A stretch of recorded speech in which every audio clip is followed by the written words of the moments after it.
క్రీస్తునందు ప్రియమైన దేవుని బిడ్డారా, మీ అందరికీ నా వందనాలు తెలియజేస్తున్నాను. ఈ యొక్క నిజమైనటువంటి స్టోరీని నిజ సంఘటనలు అనేటువంటి పుస్తకములో నుంచి నేను తీసుకోవడం జరిగింది. చాలా జాగ్రత్తగా ఈ స్టోరీని విందాం. ఇంగ్లాండు దేశములోని వేల్సు రాష్ట్రంలో ఇలాన్ ఫ్రెంజల్ అనే ఒక గ్రామం ఉంది. అది 1784వ సంవత్సరం. అక్కడ జేమ్స్ అండ్ జోన్స్ దంపతులు నేత పని చేసుకుంటున్నారు. వీరు దైవ భయము కలిగిన వారు, దేవుని యందలి భయభక్తులు కలిగినటువంటి వారు. వీరికి ఒకతే ఒక కుమార్తె, ఆమె పేరు మేరీ జోన్స్. ఆ దినాల్లో ఒక్కొక్కరు బైబిల్ను తక్కువ ధరలో కొనుక్కునేటట్లు, ఆ దినములలో కొనుటకు బైబిల్ దొరుకుట చాలా అరుదుగా ఉంది. అది దొరికినప్పటికీ మేరీ యొక్క తల్లిదండ్రులు లాంటి పేదవారికి, సామాన్యులైనటువంటి వారికి డబ్బు ఇచ్చి కొనుటకు వీలు ఉండేది కాదు. చిన్నపిల్లగా ఉన్నప్పటి నుండి మేరీకి బైబిల్ అంటే చాలా ఇష్టం. ఒక మాటలో చెప్పాలంటే బైబిల్ అంటే మేరీకి ప్రాణం. బైబిల్ చదవడానికి ఇంటికి 2 మైళ్ళ దూరంలోనున్న ఆమె తల్లిదండ్రులకు తెలిసిన ఒక ధనవంతుని ఇంటికి తరచుగా వెలుచుండేటిది. తన బడిలోను, సబ్బాతు బడిలోను అనగా సండే స్కూలులోను బైబిల్లోని సత్యములను గొప్ప ఆశతో నేర్చుకునేది మేరీ జోన్స్. మేరీ జోన్స్ బైబిల్లో ఎన్నో అధ్యాయాలను కంఠస్థము చేసేది. మేరీ తనకంటూ ఒక బైబిల్ ఉండాలని, తనకు బైబిల్ కావాలని, తనకు దొరికిన డబ్బును వ్యర్థముగా ఖర్చు చేయకుండా ఒక గల్లా పెట్టెలో జాగ్రత్తగా కూడబెట్టింది. తన ఇంటిలో ఉన్న కోళ్లను జాగ్రత్తగా చూసుకొని దానిలోని గ్రుడ్లను అమ్ముట ద్వారా వచ్చిన డబ్బును, మరియు ఇతరుల ఇంటిలోనున్న కోళ్ల ఫారంలో చిన్న చిన్న పనులు చేయటం ద్వారా వచ్చిన డబ్బును కూడా దాచేది మేరీ జోన్స్. ఈలాగున 6 సంవత్సరములు కూడబెట్టిన ధనముతో ఒక క్రొత్త బైబిల్ను కొనుక్కోగలిగే స్థితికి వచ్చింది మేరీ జోన్స్. దానివలన మేరీ చాలా సంతోషంగా ఉంది, ఆనందంగా ఉంది. అవసరమైనటువంటి డబ్బును 6 సంవత్సరాలలో బైబిల్ కొనుక్కొనడానికి ఇచ్చినందుకు దేవునికి కృతజ్ఞతాస్తుతులు చెల్లించింది, దేవుని స్తుతించింది. ఇప్పుడు మేరీ వయస్సు 16 సంవత్సరాల యవనురాలు.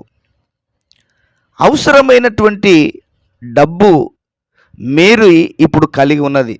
కానీ బైబిల్ను ఎక్కడికి పోయి కొనగలదు? దుఃఖముతో నిండి ఉన్న ఆమెతో ఒక ఆయన బాలా అనే ఊరిలో ఒక ఫాదరి గారి దగ్గరికి పోతే బైబిల్ను కొనుక్కోవచ్చు. కానీ బాలా అనే ఊరు పోవాలంటే 25 మైళ్ళు నడవాలి, అది అసాధ్యము అని చెప్పాడు. కానీ మేరీ చలించలేదు. ఎలాగైనా నేను వెళ్తాను అని స్థిరముగా పలికినది. మేరీ తల్లిదండ్రులు కలవరపడ్డారు. యవనురాలు అంత దూరము ఎలా ఒంటరిగా నడిచి వెళ్ళగలదు అని దిగులు పడ్డారు. కానీ మేరీ అయితే, నా ప్రియమైన యేసు ప్రభు నాతో ఉన్నారు, అందువలన నాకేమీ భయము లేదు అని ఖచ్చితంగా చెప్పింది. మేరీ యొక్క ఉత్సాహమును, బైబిల్ను కొనాలని ఆమె పడిన కష్టమును త్యాగమును తలంచి చివరికి తల్లిదండ్రులు కూడా ఒప్పుకున్నారు. మేరీకి చాలా సంతోషమైంది. కొత్త బైబిల్ను కొనిన తర్వాత దానిని ఎలా జాగ్రత్తగా తీసుకొని రావాలనో ఆలోచించి పక్క ఇంటికి వెళ్ళి ఒక మంచి సంచిని అడిగి తీసుకుంది. మేరీ బయలుదేరవలసిన ఆ దినం వచ్చింది. పెందల కడన లేచి సంతోషముతో దేవునిని ప్రార్థించి దారిలో ఆమె తినుటకై తల్లి భోజనము సిద్ధపరిచి ఇచ్చినది. మేరీ యొద్ద ఒక జత చెప్పులు మాత్రమే ఉండుట వలన 35 మైళ్ళ దూరము వాటితో నడిచినచో అవి తెగిపోవునని భయపడి బాలా అనే ఊరు దగ్గరికి చేరిన తర్వాత వేసుకొనవచ్చునని వాటిని వేరొక సంచిలో పెట్టుకొని ఒట్టి కాళ్ళతోనే త్వరగా నడిచినది.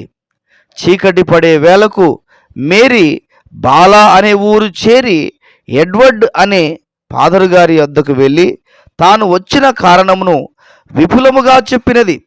అందుకాయన, సరే, ఈ రాత్రి నా ఇంటిలోనే ఉండు, రేపు ఉదయము బైబిలు అమ్మే థామస్ చార్లెస్ అనే పాదరి గారి వద్దకు నేనే తీసుకుని వెళ్ళి బైబిల్ని కొని ఇస్తాను అని ప్రేమతో చెప్పారు. ఆ రాత్రి మేరీకి నిద్రకు వెళ్ళుటకు ముందు తన పడకలో మోకాలుని బైబిల్ నుండి కంఠస్థము చేసిన ఒక అధ్యాయము గట్టిగా చెప్పి ప్రార్థన చేసి పండుకొనినది. 25 మైళ్ళు నడిచి వచ్చిన అలసట చేత చక్కగా నిద్రపోయినది. మరుసటి రోజు ఉదయము ఎడ్వర్డ్ ఫాదర్ గారు మేరీని థామస్ గారి ఫాదర్ గారి ఇంటికి తీసుకుని వెళ్ళి, ఈ యవనురాలు ఇలాన్ ఫ్రెంజల్ అనే గ్రామము నుండి ఒక క్రొత్త బైబిల్ను కొనుక్కొనవలనని 25 మైళ్ళు నడిచి వచ్చినది అని చెప్పిరి. అలాగా, చాలా సంతోషం అని చెప్పి మేరీ యొద్ద ఆమె తల్లిదండ్రులను గురించి, మేరీ యొక్క బైబిల్ జ్ఞానమును గురించి కొన్ని ప్రశ్నలు అడిగి ఆమెను పరీక్షించారు. మేరీ చాలా భయముతో సిగ్గుతో ఆయన అడిగిన ప్రశ్నలన్నిటికీ జవాబులు చెప్పి 6 సంవత్సరములు త్యాగముతో ఎన్నో కష్టముల మధ్య ఎలా డబ్బు కూడబెట్టినది, తన పేద కుటుంబమును గురించి, ఇప్పుడు తాను 25 మైళ్ళు ఒంటరిగా నడిచి వచ్చినది చెప్పిన తోడనే పాదరి గారి మనస్సు కరిగిపోయినది. ఈ అమ్మాయికి బైబిల్ మీద ఉన్న గొప్ప వాంఛను చూచి చాలా ఆశ్చర్యపడ్డారు. కొంతసేపు అలాగే మౌనముగా ఆలోచనలో పడినారు. మేరీ ఆతురతతో భయముతో ఏమి చెప్పబోచున్నారో, బైబిల్ దొరుకుతుందో లేదో అని ఆలోచిస్తూ పాదరి గారి వైపే చూస్తూ ఉన్నది. కొద్ది నిమిషములు ఆమె మౌనమును భరించలేకపోయినది. మనసులో ప్రార్థన చేసుకుంటూ జవాబు కొరకు ఎదురు చూస్తూ ఉన్నది. కొద్ది నిమిషములైన తర్వాత ఆ పాదరి గారు ఎడ్వర్డ్ గారితో, ఇప్పుడు ఈ అమ్మాయికి ఒక బైబిలును ఇవ్వగలిగిన స్థితిలో నేను లేనని నాకు చాలా విచారముగానున్నది. కొద్ది మందికి బైబిల్ ఇస్తానని ముందుగా వాగ్దానం చేసి ఉన్నాను. వారికి ఇచ్చుటకు మాత్రమే కొన్ని బైబిళ్ళు నా దగ్గర ఉన్నవి. నేనేమీ చేయుటకు వీలు లేదు అని దుఃఖముతో చెప్పారు. మేరీ మాటలను భరించలేకపోయినది. తానెక్కడ ఉన్నదో మరిచిపోయి బోరున ఏడ్చడం ఆరంభించింది. ఆ ఏడుపును ఆపలేకపోయినది. బైబిలు లేకుండా ఇప్పుడు నేను తిరిగి 25 మైళ్ళ దూరంలోనున్న తన ఇంటికి ఒట్టి చేతులతో నడిచిపోవాలనే తలంపును భరించలేక గొల్లుమని ఏడ్చినది. తన 2 చేతులతో ముఖమును కప్పుకొని ఏడ్చినది. ఈ దృశ్యము నిజముగానే థామస్ గారి హృదయమును కరిగించి వేసినది. వెంటనే తన కుర్చీ నుండి లేచి లోపలికెళ్ళి వేరే వారి కొరకని ఉంచిన కొత్త బైబిల్లో నుండి ఒకటి తీసుకుని వచ్చి, నా ప్రియ కుమార్తె, ఏడవవద్దు, ఇదిగో ఈ బైబిల్ను తీసుకో, బైబిల్ను నీకు ఇవ్వకుండా నేను నిన్ను బయటకు పంపుటకు వీలు లేదు అని చెప్పి ఆమెను ఓదార్చినారు. మేరీ యొక్క ఏడుపు ఎలా ఆగిపోయినదో తెలియదు. ఆపలేని సంతోషముతో గంతులు వేసినది. ఆనంద బాష్పాలతో కన్నులు చెమ్మగిలినవి. ఆ పాదరి గారికి ఎలా కృతజ్ఞతలు చెల్లించాలో కూడా ఆమెకు తెలియలేదు. సంతోషముతో ఆ దినమే తన ఊరికి బయలుదేరినది. కొత్త బైబిలుతో తన కుమార్తెను చూసిన తల్లిదండ్రులు సంతోషముతో ప్రేమతో ఆమెను కౌగిలించుకొనిరి. వెంటనే ముగ్గురు మోకరించారు. అప్పుడు మేరీ భయభక్తులతో నెమ్మదిగా తన కొత్త బైబిల్ను తెరిచి 150వ కీర్తనను చదివినది.